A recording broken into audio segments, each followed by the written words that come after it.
Siempre traté de ser la mejor madre, pero mis hijos se fueron por caminos torcidos y al final todo cambió. Cuando tuve a mi primer hijo, apenas tenía 18 años. La vida era un misterio gigante para mí y de repente tenía una personita que dependía solo de mí. Su papá se fue antes de que el niño cumpliera 1 año, así que me tocó sola con todo el peso. Agarraba cualquier trabajo que saliera, siempre honesto, porque lo único que tenía era mi dignidad. Cada peso que ganaba se me iba en leche, pañales y algo de comida. No existía el lujo de pensar en mí, ni por un minuto. A los 22, llegó mi segunda hija. La historia se repitió. Su papá también se fue, y ahí entendí con el corazón apretado que tendría que ser mamá y papá otra vez. Vivíamos apretados en una sola pieza que alquilaba en el patio de una señora. Nuestras cenas a veces eran solo arroz con un huevo, pero yo me sentía orgullosa porque, pase lo que pase, mis hijos nunca se acostaron con el estómago vacío. Esa pequeña victoria me mantenía en pie. Me partí el lomo para criarlos bien, con valores. Les inculqué el respeto, que no se debe tomar lo que no es de uno y que el trabajo honrado es lo único que vale. Pero con los años, algo se quebró. Mi hijo, mi primer orgullo, empezó a juntarse con muchachos que solo traían problemas. Dejó de ir al colegio, me mentía en la cara y volvía a casa a altas horas de la madrugada. Intenté de todo para enderezar su camino, mis palabras chocaban con un muro. Hoy está pagando sus errores entre rejas. La gente murmura que la culpa es de cómo lo crié, pero yo sé la verdad, me dejé la piel para sacarlos adelante. Mi hija, en cambio, era callada y bonita, siempre le gustó arreglarse mucho.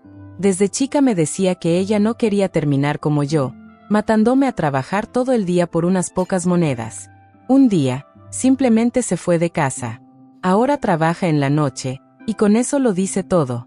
A veces me llama y me manda dinero, pero nunca me cuenta qué hace con su vida. Yo sé la verdad, aunque cierre los ojos para no verla. Hay noches en las que el sueño no viene. Me quedo mirando las sombras en el techo y me atormento con las mismas preguntas. ¿En qué fallé? ¿Les di demasiado poco amor? ¿Fui muy dura cuando debí ser blanda, o muy permisiva cuando necesitaban un freno? Me culpo por no haberles dado un hogar con un papá, por no haber podido mostrarles un ejemplo diferente al de la pura lucha y la necesidad. Mi hijo me escribe cartas llenas de promesas de que cambiará cuando recupere su libertad. Mi hija desaparece por semanas, dejando un vacío en el teléfono. Y yo me quedo aquí, atrapada entre la tristeza que me ahoga y un sentimiento de culpa que no me deja en paz, tratando de convencerme a mí misma de que hice todo lo que pude con lo que tenía. Pero en lo más profundo de mi corazón, una duda cruel se repite una y otra vez, una duda que tal vez nunca desaparezca. Esa duda me carcome por dentro, como un gusano que no me deja en paz. A veces, cuando veo a otras madres con sus hijos bien portados, me pregunto si el problema no fue lo que les di, sino lo que no pude darles. Quizás les faltó más cariño, más abrazos, más palabras dulces en los momentos difíciles. Yo siempre estaba tan cansada, tan agobiada por el trabajo, que tal vez no me di cuenta de que sus almas también tenían hambre. Hace una semana, mi hija vino a verme. Apareció en la puerta de la pieza como un fantasma, con la cara pálida y los ojos brillantes.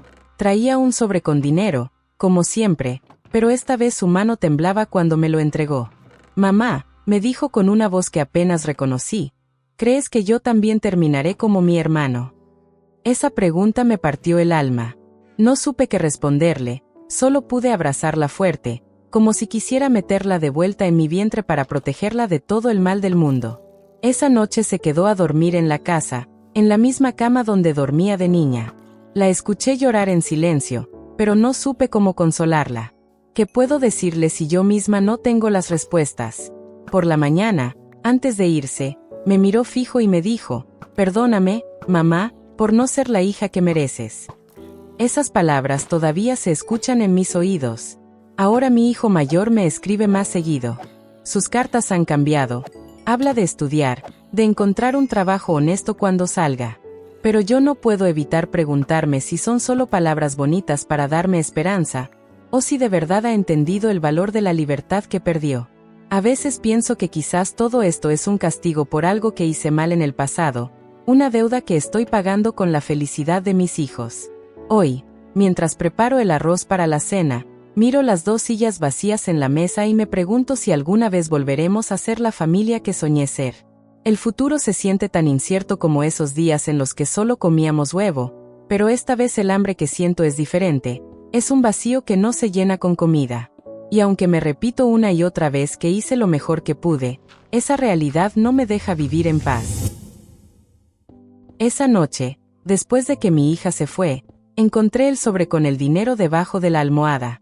Había más billetes de lo normal, arrugados y apretados como si los hubiera tenido guardados por mucho tiempo. Me senté en la cama con ese sobre en las manos y rompí a llorar.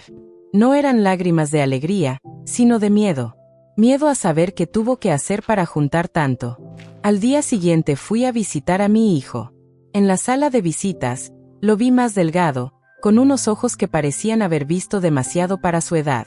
Me tomó la mano a través de la reja y me dijo algo que no esperaba. Mamá, cuando salga, voy a cuidar de usted y de mi hermana. Le pregunté qué le había hecho cambiar de idea, y me contó que un hombre mayor allí dentro le había hablado de su propia madre, una mujer que se parecía mucho a mí. Me di cuenta de que no quiero que termines como ella, esperando un hijo que nunca vuelve. Al salir de ahí, sentí un peso distinto en el pecho. No era solo tristeza, ahora había una pequeña chispa de algo que no me atrevo a llamar esperanza. Camino rápido hacia la parada del transporte público, con el sobre de mi hija guardado en el bolsillo. No he decidido si usar ese dinero para pagar las deudas o guardarlo para cuando ella lo necesite. Sé que esta noche tampoco podré dormir, pero ya no miraré solo el techo. Voy a mirar por la ventana, esperando ver su silueta acercarse por el callejón otra vez. La esperé toda la noche, pero no vino. Al amanecer, con el sobre aún en mis manos, tomé una decisión. Fui a la cocina, preparé un termo de café caliente y empaqué unas galletas que había hecho el día anterior. Tomé 2 buses para llegar hasta donde está mi hijo. Cuando me vio en la sala de visitas otra vez, se sorprendió. ¿Estás bien, mamá?, me preguntó con los ojos llenos de preocupación. Le sonreí por primera vez en mucho tiempo. Sí, le dije, estoy aprendiendo a estarlo. Le pasé el termo a través de la reja y nuestras manos se encontraron un momento. De regreso a casa, pasé por el centro y entré a una tienda de teléfonos usados. Con parte del dinero de mi hija, compré uno sencillo. Mientras el vendedor me explicaba cómo funcionaba, mis dedos temblaban un poco. Esta noche, cuando llegue a la pieza, voy a cargar el teléfono y guardar el número de mi hija en los contactos. No sé si la voy a llamar, pero quiero estar lista por si ella me necesita. El camino a casa se siente diferente hoy. Las calles son las mismas, la pieza me espera igual de vacía, pero algo ha cambiado dentro de mí. Tal vez ser buena madre no significa saberlo todo desde el principio, sino seguir intentándolo cuando todo parece perdido. Y mañana, cuando el sol entre por la ventana, voy a enviarle un mensaje a mi hija. Solo 2 palabras, las que nunca le he dicho con tanta claridad: te espero. No para regañarla, no para pedirle explicaciones, sino para hacerle saber que hay un lugar al que siempre puede volver. También voy a empezar a ahorrar para cuando mi hijo salga. Unas pocas monedas cada día, para ayudarlo a empezar de cero. No sé si funcionará, no sé si mis hijos encontrarán el camino que yo no pude mostrarles. Pero he entendido que mi historia no termina con sus errores, ni con mis dudas. La vida me ha enseñado que los finales felices no son como en las películas. A veces son simplemente la fuerza para seguir amando cuando duele, para seguir intentándolo cuando has fallado. Mis hijos y yo estamos rotos de diferentes maneras, pero las grietas son por donde puede entrar la luz. Ahora me siento en la cama, con el teléfono nuevo en una mano y la última carta de mi hijo en la otra. Las 2 cosas me pesan, pero por primera vez no me hunden. Pasaron 2 meses y entonces llegó el día en que mi hijo salió. Lo esperé a las puertas con un vestido que no me ponía desde hace años y un nudo en la garganta. Cuando lo vi, más hombre y más viejo de lo que recordaba, corrí hacia él. Nos abrazamos tan fuerte que sentí que mis huesos crujían, pero por primera vez en mucho tiempo, no era de cansancio. Esa misma tarde, tocaron a la puerta. Era mi hija, con una maleta pequeña y los ojos hinchados de llorar. Sin decir nada, mi hijo abrió los brazos y ella se refugió allí, como cuando eran niños.